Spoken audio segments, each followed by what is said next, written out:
Peter, sorry if I can quickly jump in there. Yeah.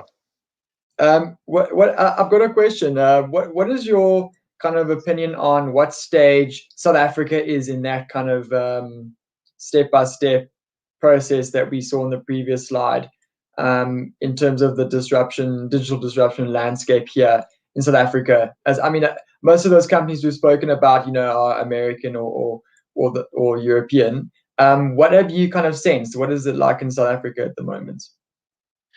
A couple of thoughts. I mean, I think the important thing is that you cannot skip steps. So when you're talking about the digitization of an economy, and maybe let's just go back to that slide.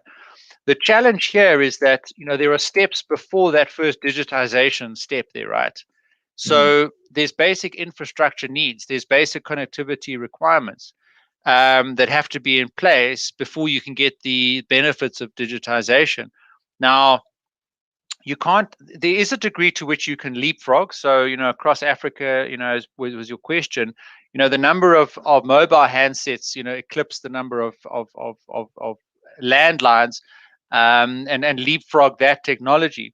But, I would argue that it could never leapfrog the lack of electricity, for example. It could never Yeah. leapfrog the lack of, basic infrastructure to go and build cell towers and high sites and all the other things that are much lower down on Maslow's hierarchy of needs for human beings. If we don't have water, if we don't have shelter, if we don't have food, we're not going to want to be on Facebook or message each other. So I think, Calvin, there are those basic infrastructure requirements that need to be in place.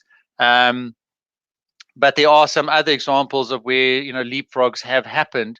So I think there's arguments to both of those. In the South African context specifically, the challenge, I think, is around automation. I think 40% of all work opportunities can be automated. So you have much more the gig economy, short-term contract type of work happening in South Africa. So from a plus perspective, from a positive perspective, we're already fairly used to that way of working. So I think, we haven't had that length of time as a society for us to be entrenched in the long-term career. I think overseas, and in the longer-term economies, they've had to the worker environment has shifted from that longer-term career to the gig worker world. Whereas I think we've, as a country, much more familiar and I think comfortable with a gig economy type of short-term contract worker type of world. However, that said, a lot of those work opportunities, as I mentioned, are ripe for automation and digitization. And the question is then, how many of those steps of building an educated workforce can you potentially skip out until you're able to take advantage of a much more digitized economy that an educated workforce is actually going to be able to take advantage of?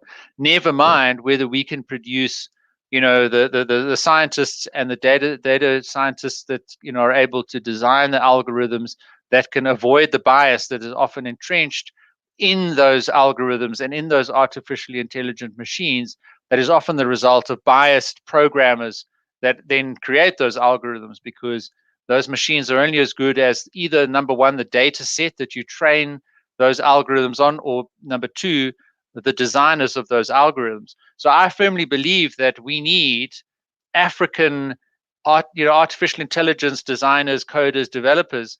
And in actual fact, at a recent webinar, I shared that Google has just launched its Africa Scholarship, specifically focused on African scholars, with a $30,000 stipend to support artificially intelligent related research, which I think is critical to balance, what is perceived as a very Western dominated roadmap, for automation and artificial intelligence.